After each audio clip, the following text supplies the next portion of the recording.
Oh, I'm feeling tickly. I hope it's a finger song. It is. It's put your finger in the air. Yeah! Put your finger in the air, in the air. Put your finger in the air, in the air. Put your finger in the air and leave it about a year. Put your finger in the air, in the air. I'm still wiggling. Put your fingers on your head. Put your finger on your head, on your head. Put your finger on your head, on your head. Put your finger on your head. Tell me, is it green or red? Put your finger on your head, on your head. I like finger wiggling. I want to tickle my nose. Tickle! Put your finger on your nose, on your nose. Put your finger on your nose, on your nose. Put your finger on your nose and feel the cold wind blow. Put your finger on your nose, on your nose. Shoes this time. Put your finger on your shoe, on your shoe. Put your finger on your shoe, on your shoe. Put your finger on your shoe and leave it a day or two. Put your finger on your shoe, on your shoe. All together this time. Yeah. Put your fingers all together, all together. Put your fingers all together, all together. Put your fingers all together and we'll clap for better weather. Put your fingers all together, all together. Woohoo! Yeah! Yeah! Oh, hello there. Oh, this is one of my favourite pastimes, watching the boats go up and down the River Thames. Now, the Thames is a great big river that runs through London. It starts as a trickle a long way away in the Cotswold Hills and flows all the way down, getting wider and wider until it reaches the sea. The Thames has all sorts of different boats on it. There are boats that people ride in just for fun. Oh, like that one. And there are pleasure boats that take people on sightseeing trips all along the river. Oh, there's one now. Look, they're all off on a sightseeing trip. Sightseeing? What's sightseeing? Oh, sightseeing is when you go to see the sights. Oh, yeah, of course. Oh, but what are the sights? The sight? Oh, what you see. Oh, well, I see you. Are you a sight? Well, I might be. Sometimes when we get home, my mum says I look a sight. But I don't think that's sightseeing, no. Oh, of course it's not. I'll tell you what it is. Sightseeing is when you go somewhere special to look at something nice. Like a trip to a castle or the countryside. I thought everybody knew that. Oh, well, I knew it. So did I. Well, I know it now. Well, I'm glad we got that sorted out. But it's not just sightseeing boats on the River Thames. Oh, no, there's rowing boats. Oh, that looks like hard work to me. Oh, and sailing boats, and of course working boats, like those great big barges. They carry all sorts of different cargoes up and down the river. Oh, they do a good job. The barges are big, the barges are strong, and they carry their cargo safely along. They might carry paper, they might carry oil, they might carry birdseed, they could carry soil. They might carry steel pins, they might carry flour as they chug up the river hour after hour. No matter how heavy, no matter how large, it will all float along with the help of a barge. Oh, and barges aren't the only working boats on the Thames. There's dredgers and police boats, and there's boats of the Port of London Authority. Somehow you never think of London as a port, but it is, and a very busy one at that. And it takes a lot of looking after, and that's where the Port of London Authority come in. They make sure everything on the river runs smoothly. I bet you're wondering how I know so much about the river. I was wondering how Max knows so much about the river. Oh, 'cause his friend called Stan works there. How do you know? Well, 'cause he told me. What? Max has got a friend who works in the river? What? Is he a fish? No, he doesn't work in the river. He works on the river, on a boat. Oh, that sounds nice. Bella, do you know how Max knows so much about the river? No. 'Cause 'cause he's got a friend called Spam who works there. I thought everyone knew that. Well, everybody knows now. And that's another reason I like to come down here. It's to see my friend Spam. I mean Stan. We often shout and wave to each other as he goes by. Oh, he's got a great job out in the open air all day on this lovely river. He helps to keep the river looking lovely and safe because he works on a very special boat called a driftwood barge. Oh, look! Here it comes now! Hello, Max. Stan's on a day off. How would you like to join us? Oh, would I? Oh, yes, this is the life, eh? Cruising down the river in a boat. In a boat on the river's the best place to be. As you cruise along, there's so much to see. There are bridges and buildings and banks either side. Yes, a boat on the river is the best way to ride. In a boat, in a boat, in a boat you can float. In a boat down the river you glide. In a boat, in a boat, in a boat you can float.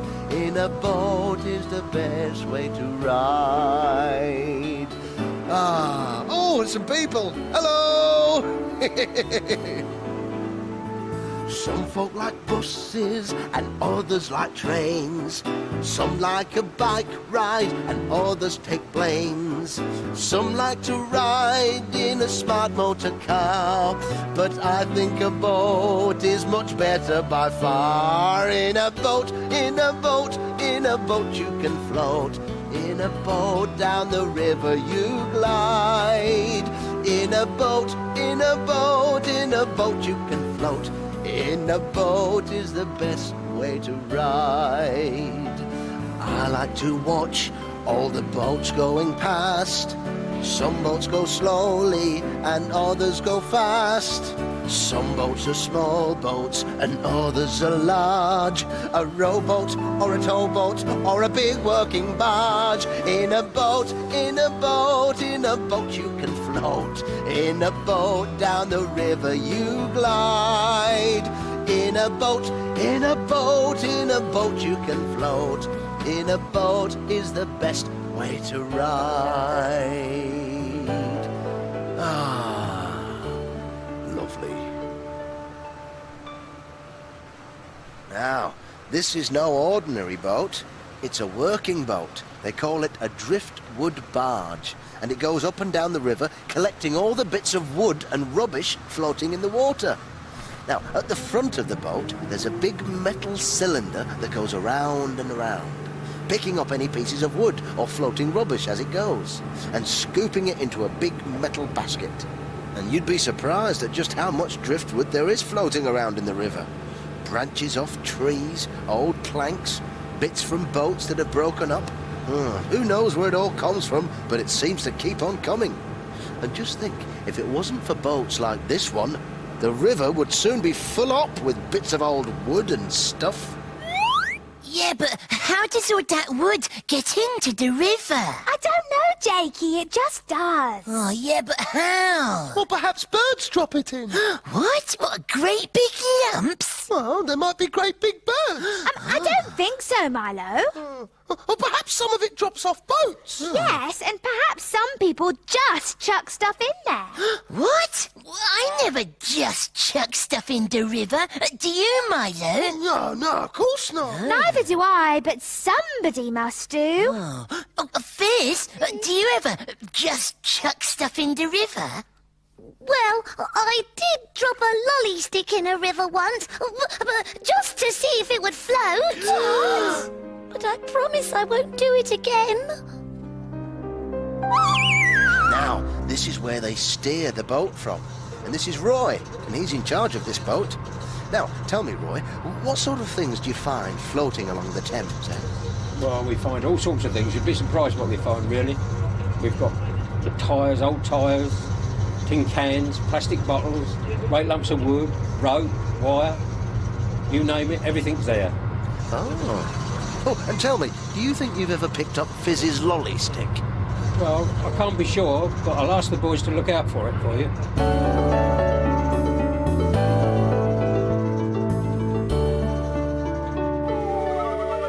It's all right, Max. I don't want it back. Now, when you're out working on the river all day, you need a place to have a little rest and a cup of tea. And here it is. It's called the cabin. And very cosy it is too. Oh, now this will be a good place to read a book I've just got for the Tweenies. Yes, it's called Another Fine Mess. There was a knock at Fox's door. "Post!" called a squeaky voice. Fox had been out all night and his eyes were still half closed. He opened the door and a letter was thrust under his nose. "Oh, thanks," he said sleepily, and trudged back to bed. Fox switched on the lamp and snuggled down under the duvet to read the letter. "Dear nephew," it said, "I will pay you a visit at the next full moon. Sincerely, Uncle Ferdinand." Fox looked blearily at his calendar. He saw to his horror that the next full moon was tonight. "Oh, no," he wailed. "The den is a mess." Fox took out his broom and swept all round the house until he had a pile of rubbish at the front door. "Now, where shall I put it now?" he wondered. As Fox swept the rubbish along the path that ran round the hill, he noticed a hole in the ground. "Oh, this'll do just fine," he said, brushing the rubbish down the hole. Then he went back to his den to wait for Uncle Ferdinand. Badger woke suddenly. Her set was filled with the most terrible crash, as if the roof had fallen in. She jumped out of bed, and there, in the middle of the living room, was a pile of rubbish. Badger was furious. "How did that mess get here?" Badger fetched a broom and swept the rubbish out of her home, through the wood and into a deep hole. "In you go," she said, as the rubbish tumbled out of sight. The rabbit family were just about to have their salad lunch when the rubbish fell splat right on the middle of the kitchen table. They were horrified. "Yuck, what a mess!" shouted the children. "My lovely lettuce!" cried Mummy Rabbit. "Grab a brush, everyone," said Daddy Rabbit. Together the family brushed the rubbish off the table, out of their burrow and round the hill. They found a thick clump of grass in which to hide it, and they all went home to make another meal. Partridge finished pecking around the wood and returned to the new nest she'd built before lunch. Partridge was terribly upset to find that someone had dumped all their rubbish in her nest. How could they? She screeched. Some people are just so messy. Partridge gathered up some twigs to sweep the rubbish away from the nest. Finding a hole close by, she brushed the rubbish down the hole. This done, she went back to her nest to lay some eggs. Mole was dashing through the house when the pile of rubbish fell thump right on his head. "Oh, goodness me, whatever's that?" he said, removing a box from his snout. A few sniffs told him it was a useless pile of rubbish. "Can't have this mess in here," he said, pushing it along his tunnel under the hill. When Mole reached his front door, he shoved the rubbish outside. Then he went indoors to wash his paws. Meanwhile, all the rubbish rolled down the hill and landed with a big clatter, bang, crash right at the feet of Uncle Ferdinand, who was on his way to see Fox. "Look at that," he said to himself, and gathered up the rubbish. When he reached Fox's den, he left it outside. "Look at this rubbish I found on the road," said an irritated Uncle Ferdinand to Fox when he answered the door. "Oh, no!" wailed Fox, horrified to see his old rubbish. He was about to suggest putting it back down the hole he'd found earlier when the Mouse family passed by. "Look," exclaimed Mrs. Mouse. "Fancy anyone throwing away such wonderful treasures." "Oh, help yourself," said Fox with a sigh of relief as he led Uncle Ferdinand into his home. "I wish all my nephews were as clean and tidy as you," said Uncle Ferdinand, looking around the den. "Oh, I do my best," said Fox with a sly grin. "Oh, well, that's what I call a good, clean story. Right, I'd better get on with my work." Now, a lot of the rubbish gets washed up on the banks of the river at high tide, and then when the tide goes out, it's all left there. Oh, no! Just look at all that rubbish that's been left there by the tide. Yeah. What's the tide? Oh, well, the tide is when the water goes up and down. It's called high tide when it's up and low tide when it's down. When you're in the bath full of water, that's like high tide. And when you pull the plug, that's like low tide. Oh, but when I pulled the plug out, I don't leave all that rubbish behind. Oh, don't worry, Jake. I bet Max and the crew will soon clear it all up. We certainly will, Milo. Just watch this. Roy and the crew have a special way of collecting it. Now, you see what's happening?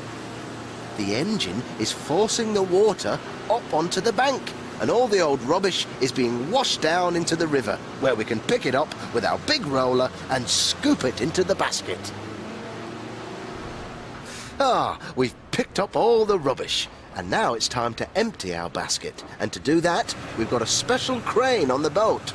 The crane lifts the basket over to the big collecting barges, and when they're full, they take it down to the dump sites where it's burnt. Well, I've had a smashing day here on the River Thames with Roy and the boys, and to cap it all off, they've said I can steer the boat for a bit. Oh, and they've given me a present too. Can you guess what it is? Ta-da! Yes, it's Fizz's lolly stick. They found it. Now that's what I call a happy ending.